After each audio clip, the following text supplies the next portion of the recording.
Hello, so sa video na to, explain ko kung paano ako pumipili or pipili ng gagawin kong EDC probably by next month, September. So, explain ko lang, no, ang lagi ko kasing dala dati is ganito, Convoy S2 Plus, not exactly this one, pero kamukha nito.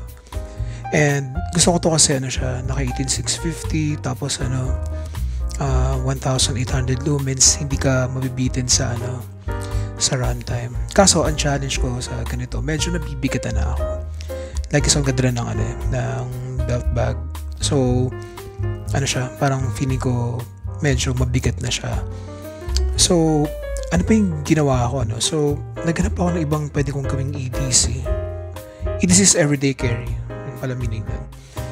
So ito yung isa kong ginagawang EDC, yung Lumen Top Tool, AA yung battery niya.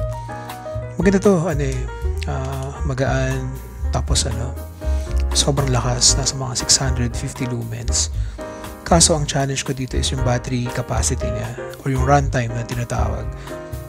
Lang to parang compared dun sa mga naka 650, mga 5 times yung tinatagal ng runtime niya. So lang siya, parang feeling ko mabibitin ako. Wag naman sana kung may emergency, parang feeling ko kulang siya. So hindi ako komportable. So pagdala ko to sa sasakyan, nag-iwan pa rin ako ng mga dalawa pang flashlight. So para nakita kong solution. Ngayon, nakita ko tong WK03. Alam ko medyo matagal na tong model na to, pero natuwa ako sa size niya. Naka 18650 siya na battery, tapos naka TIR lens. Tingnan yung size na to, halos siya, konti lang difference sa S2 Plus, or mas maliit siya. Kasi pag ito, niligyan ko siya nung short tube.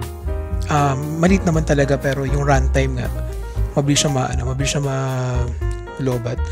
So versus dito ngayon, naka 18650.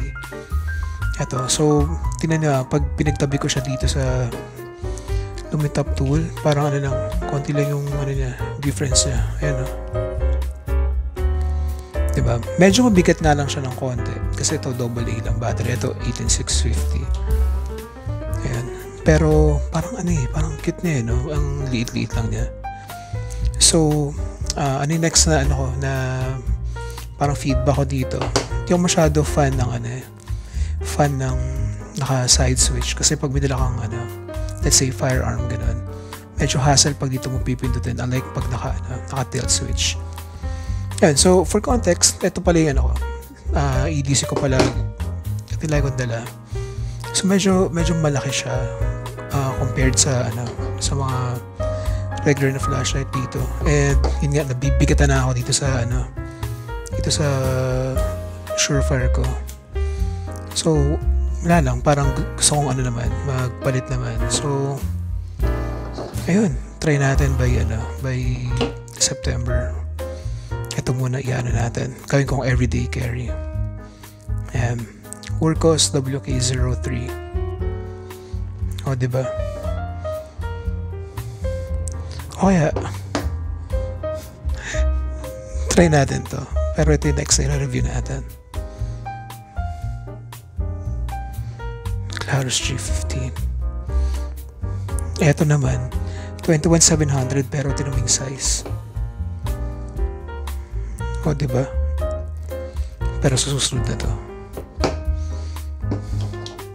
Yan lang, tinulit natin.